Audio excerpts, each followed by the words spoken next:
Hello प्यारे साथी, नमस्कार। वंदे मातरम सभी को। पढ़ाई कैसे चल रही है आप सबकी? अच्छी चल रही है?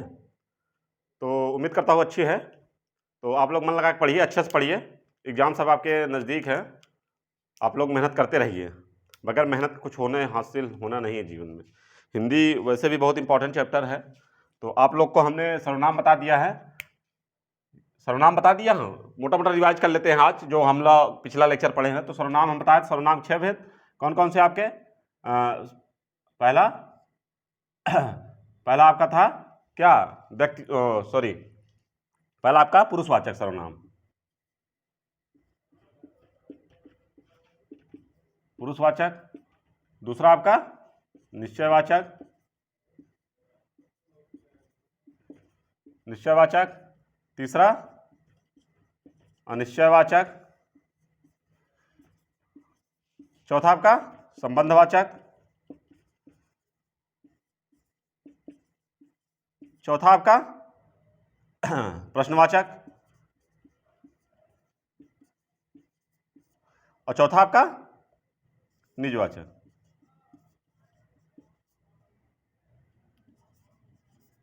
ठीक, इसके हमने 6 सर्वनाम बता दिया था। निजवाचक में हमने उत्तम पुरुष, मध्यम पुरुष और अन्य पुरुष तीनों करके बताए थे अलग अलग। निश्चय में कौन से शब्द जो निश्चय को विरोध करते हैं उसको बताया था। निश्चय में ऐसे शब्द जो अनिश्चितता को दिखाते हैं, जैसे कोई, कुछ।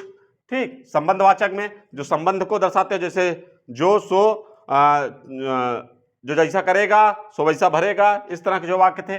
आपका प्रश्नवाचक में बताया था क्या, क्यों, कैसे। जो हाँ प्रश्नवाचक चिन्ह लग गया वो प्रश्नवाचक सर्वनाम। और निजवाचक में स्वयं, अपने आप, खुद ही, इस तरह के जो वर्ड थे वो हमारे तो क्या कहलाएंगे? सर्वनाम। आज हम देखेंगे, आपको बहुत ही इंपॉर्टेंट टॉपिक है जो काफ़ी एग्जाम में पूछता है और कोई भी टीचर इसको पूरा क्लियर रूप से नहीं बता पाता।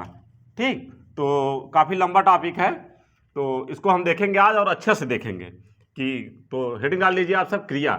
क्रिया कहते किसे हैं? कोई बता सकता है? क्रिया कहते किसे हैं? हेडिंग डाल लीजिए आप सब, क्रिया।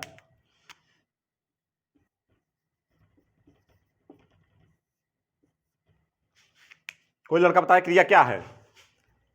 हाँ, क्रिया क्या है? जिस शब्द में किसी कार्य का होना ना होना पाया जाए उसे हम क्या कहते हैं? क्रिया। परिभाषा लिख लीजिए इसकी।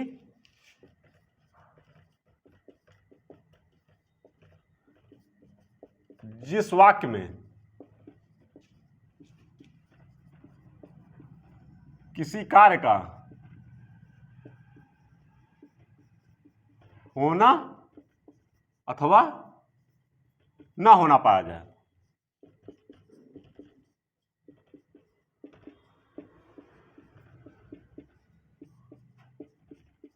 उसे हम क्या कहते हैं? क्रिया कहते हैं। ठीक, क्रिया का अर्थ क्या है? क्रिया का अर्थ है करना। ठीक, क्रिया का अर्थ है करना। जो कार्य को करता है उसे हम क्या कहते हैं? क्रिया कहते हैं। ठीक, तो क्रिया का अर्थ है मूल रूप करना। ठीक, तो क्रिया का अर्थ क्या हो गया आपका? करना। क्रिया किससे बन के मिलकर बनी होती है? धातु से। ठीक, तो नोट लिख लीजिए, क्रिया धातु से मिलकर बनी होती है। ठीक, क्रिया किससे मिलकर बनी होती है? आपके धातु से मिलकर बनी होती है क्रिया। ठीक, तो धातु क्या है हमारा? धातु वो शब्द है जिससे क्रिया का निर्माण होता है। जैसे हम कहते हैं कि मकान किससे निर्माण हुआ है, तो ईंट, बालू, सीमेंट, सरिया, इस सबसे। तो वैसे क्रिया किससे निर्माण हुआ है? धातु से निर्माण हुआ है। ठीक, आप कहो जैसे पनीर किससे निर्माण हुआ, तो दूध से, तो वही चीज है। तो क्रिया किससे निर्माण हुआ है?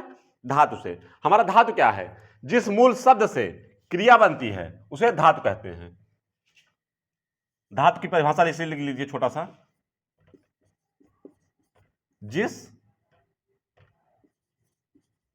मूल शब्द से क्रिया बनती है उसे हम धातु कहते हैं।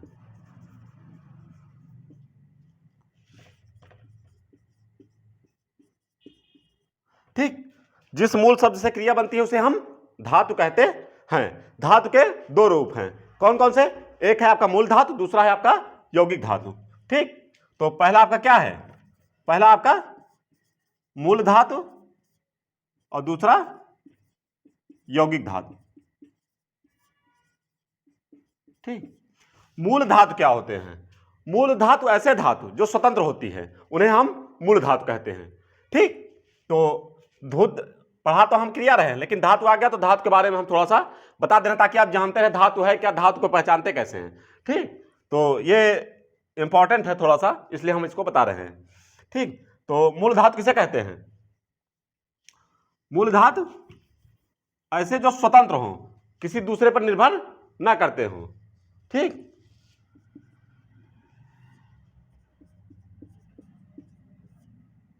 ऐसे धातु है जो स्वतंत्र हो। स्वतंत्र कौन कौन सी है? जैसे पढ़, जा, ये सब अपनी स्वतंत्र है, किसी दूसरे पर निर्भर नहीं होती है। ठीक,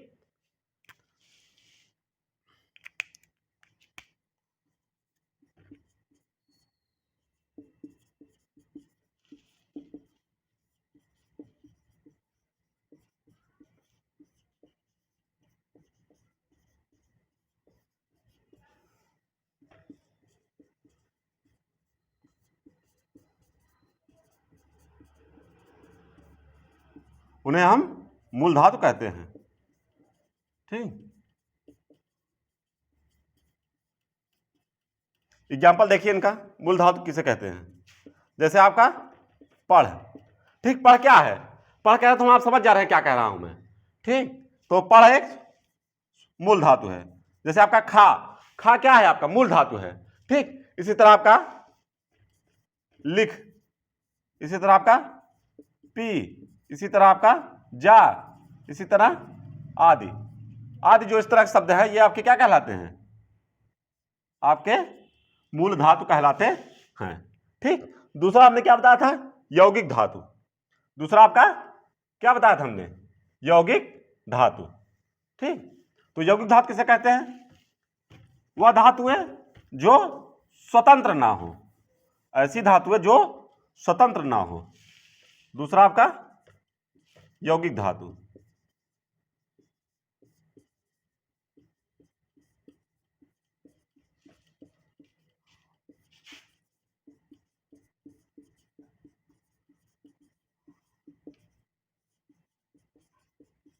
जो स्वतंत्र ना हो, उन्हें हम क्या कहते हैं? उन्हें हम यौगिक धातु कहते हैं। ठीक, तो ये स्वतंत्र नहीं होती और इनके प्रयोग में हम प्रत्यय का प्रयोग करते हैं, तथा इनमें प्रत्यय क्या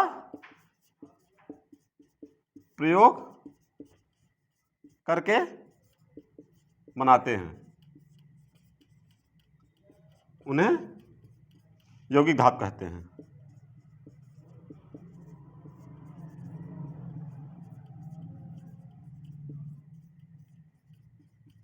ठीक, समझ गए कि नहीं आप लोग? यौगिक धातु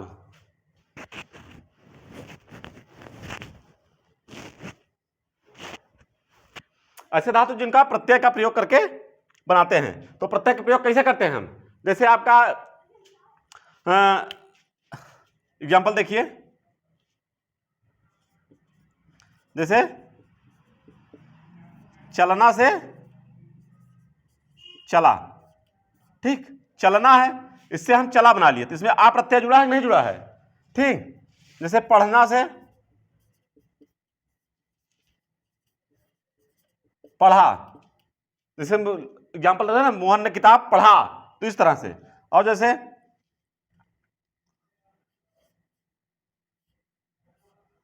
जाना से जाया।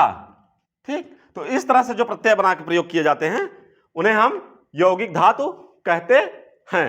ठीक, जैसे देखना से दिखा। ठीक, इस तरह के जो धातुएं हैं, उन्हें हम यौगिक धातु कहते हैं। हमारा मतलब है आप धातु समझ गए होंगे। ठीक, अब हम आते हैं पुनः अपने क्रिया पर। इसे नोट कर लीजिए धातु, फिर हम आपको क्रिया बताएं।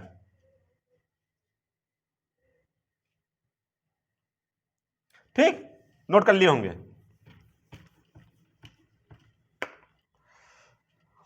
हम आते हैं पुनः क्रिया पर।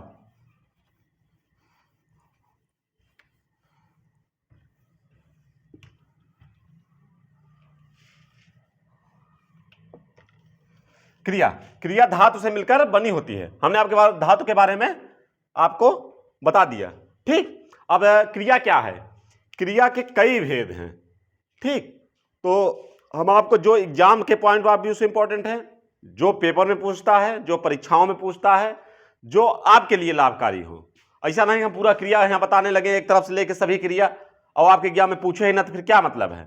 ठीक, तो हम उन्हीं क्रियाओं के बारे में चर्चा करेंगे, उन्हीं क्रिया मूल रूप से बताएंगे जो एग्जाम में पूछता है, जो एग्जाम के हिसाब से बहुत ही महत्वपूर्ण है। तो आप पहला हेडिंग डाल लीजिए, सहायक क्रिया और मुख्य क्रिया में अंतर, उसकी परिभाषा आप इस तरह डाल लीजिए। ठीक, तो डाल लीजिए सहायक क्रिया और मुख्य क्रिया में अंतर।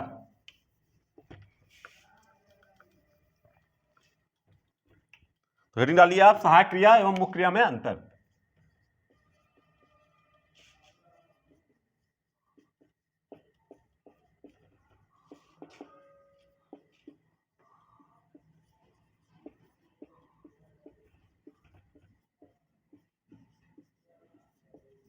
ठीक, सहायक क्रिया और मुख्य क्रिया किसे कहते हैं?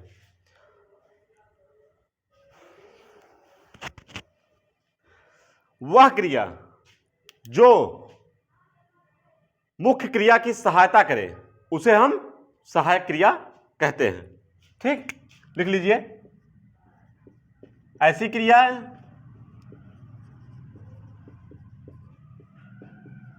जो किसकी सहायता करे? मुख्य क्रिया की।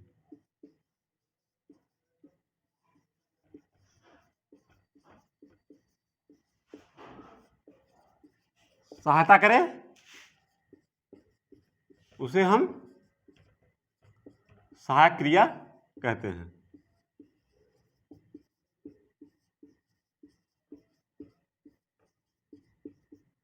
ठीक, ऐसी क्रिया है जो मुख्य क्रिया की सहायता करें उसे हम सहायक क्रिया कहते हैं।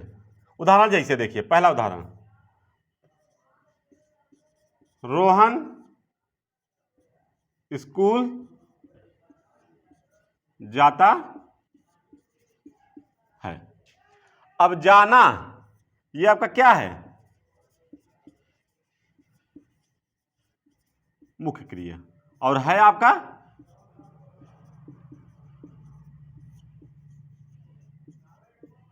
सहायक क्रिया। समझ गए नहीं बात को आप? रोहन स्कूल जाता है, जाना आपका क्या है? ये आपकी मुख्य क्रिया को इंडिकेट कर रहा है, लेकिन इसी के साथ है लगा है, ये भी एक क्रिया है। तो ये क्या है? ये जाना की सहायक क्रिया है, तो इसे हम है कहते हैं। ठीक, ये आपका सहायक क्रिया। अंदर समझ गए नहीं आप? एक और एग्जांपल देखिए, जैसे तुम अपने घर से बाजार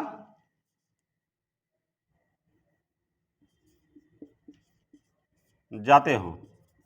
अब यहां जाना क्या हुआ आपका? ये आपका मुख्य क्रिया हुआ, और हो आपका सहायक क्रिया। सहायक क्रिया समझ गए नहीं आप? इसको मतलब नोट कर लीजिए इसे।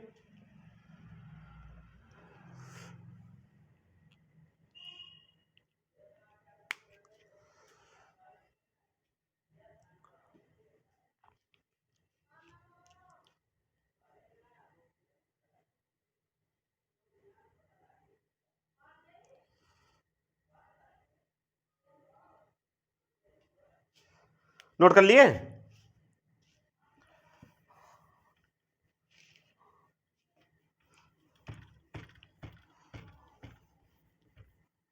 अब इसी में कुछ आप नोट कर लीजिए, नोट डाल लीजिए। 3 पॉइंट नोट कराऊंगा मैं सहायक क्रिया और मुख्य क्रिया के बारे में, कि कैसे इनका प्रयोग होता है। ठीक, तो आप नोट लिखिए।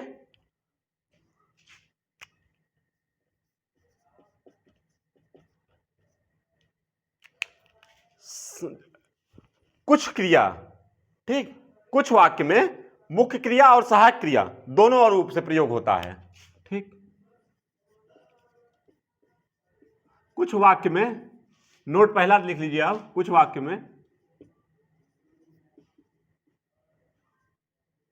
मुख्य क्रिया एवं सहायक क्रिया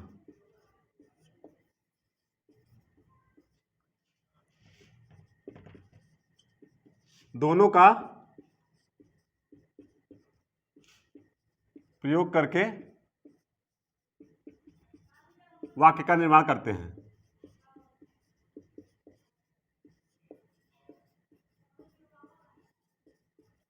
ठीक, अब देखिए एग्जाम्पल इसका कैसे है।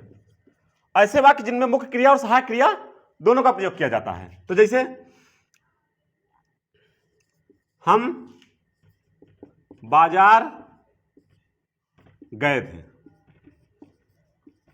ठीक, अब गए, बाजार गए थे, गए ये क्या है? ये आपका मुख्य क्रिया, और थे आपका क्या है? ये आपका सहायक क्रिया। ठीक, और जैसे देखिए एग्जांपल, रोहन अपने घर से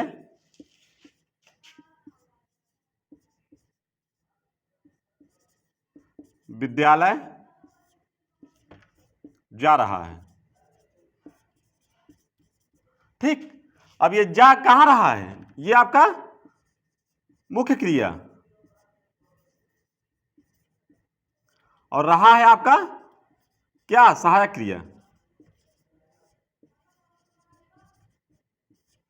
समझ गए नहीं? अब तो ये ऐसे वाक्य हैं जिसमें मुख्य क्रिया और सहायक क्रिया का दोनों का प्रयोग किया जाता है। अब दूसरा हेडिंग डालेंगे इसके बाद हम, ऐसी क्रियाएं, ऐसे वाक्य जिनमें केवल मुख्य क्रिया का प्रयोग करके वाक्य बनाया जाता है। ठीक, नोट कर लीजिए इसे।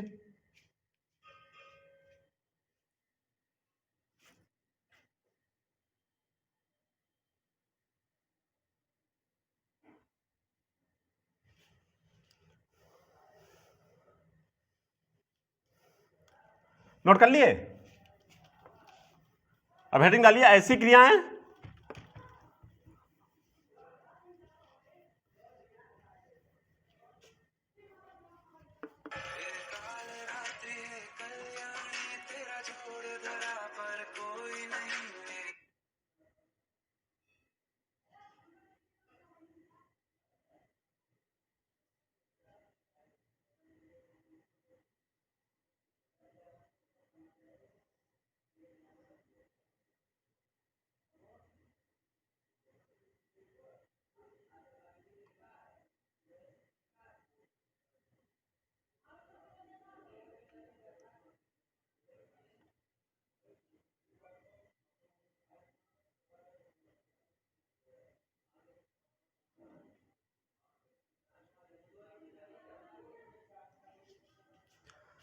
तो आप लिख लीजिए, ऐसी क्रिया, ऐसे वाक्य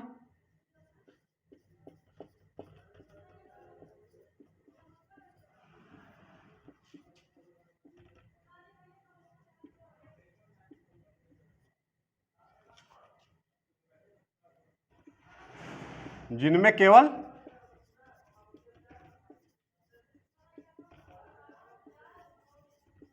मुख्य क्रिया का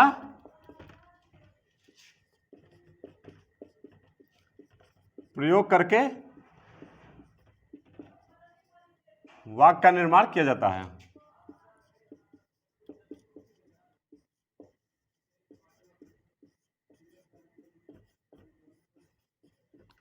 ठीक, एग्जाम्पल जैसे, मोहन स्कूल गया। गया आपका क्या है? केवल मुख्य क्रिया। ठीक, जैसे तुम पढ़ाई किए। ठीक, किए क्या है आपका? मुख्य क्रिया। ठीक, इस तरह के जो वाक्य हैं वो हमारे केवल और केवल मुख्य क्रिया का प्रयोग करके बना लिए जाते हैं। ठीक, नोट कर लीजिए। इसके बाद हम देखेंगे ऐसी क्रियाएं जिनका प्रयोग केवल क्या करके बनाया जाता है? सहायक क्रिया का प्रयोग करके बनाया जाता है। नोट कर लिए? अब तीसरा आपका, ऐसी क्रियाएं जिनमें सिर्फ सहायक क्रिया का प्रयोग करके बनाया जाता है, वाक्य निर्माण किया जाता है। और वही सहायक क्रिया आपका क्या हो जाती है, मुख्य क्रिया का रूप में काम करती है।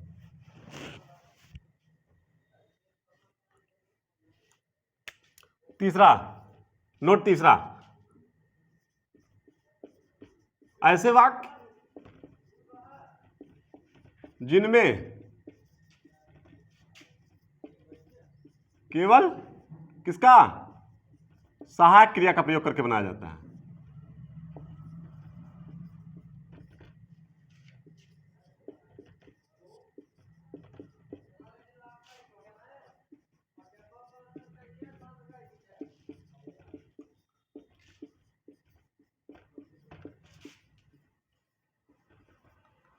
बनाया जाता है, यही सहायक क्रिया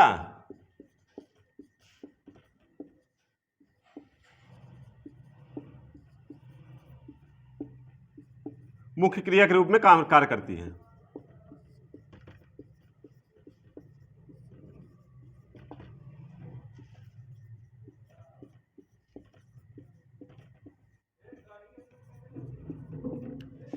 एग्जाम्पल से समझते हैं, समझ रहे नहीं, सहायक क्रिया से ही वाक्य समाप्त हो जाएगा और वही क्रिया हमारा मुख्य क्रिया के रूप में कार्य करती है। एग्जाम्पल देखिए, जैसे रोहन एक डॉक्टर है, ठीक, रोहन एक डॉक्टर है। अब ये डॉक्टर तो यहां संज्ञा हो गया, अब ये क्या है आपका, ये आपका सहायक क्रिया है, सहायक क्रिया है, लेकिन ये कार्य कहां कैसा कर रहा है, ये यहां पे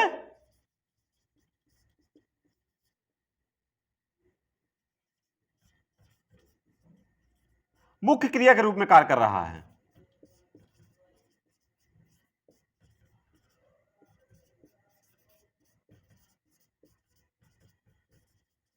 समझ पा रहे हो नहीं, रोहन एक डॉक्टर है से वाक्य समाप्त हो रहा है, इससे पहले कोई क्रिया है नहीं, तो ये सहायक क्रिया है। तो सहायक क्रिया हमारा किस रूप में कार्य कर रहा है, मुख्य क्रिया के रूप में हमारी सहायक क्रिया कार्य कर रही है। एक एग्जांपल और देखते हैं,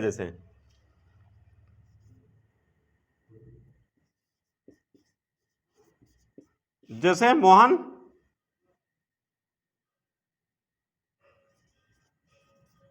एक अच्छा वकील है,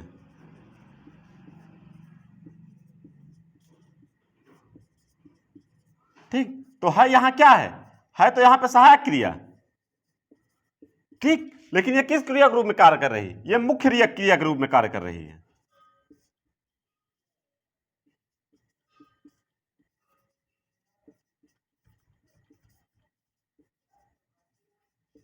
तो सहायक क्रिया, लेकिन कार्य कैसा कर रहा है, मुख्य क्रिया के रूप में, ठीक, नोट कर लीजिए।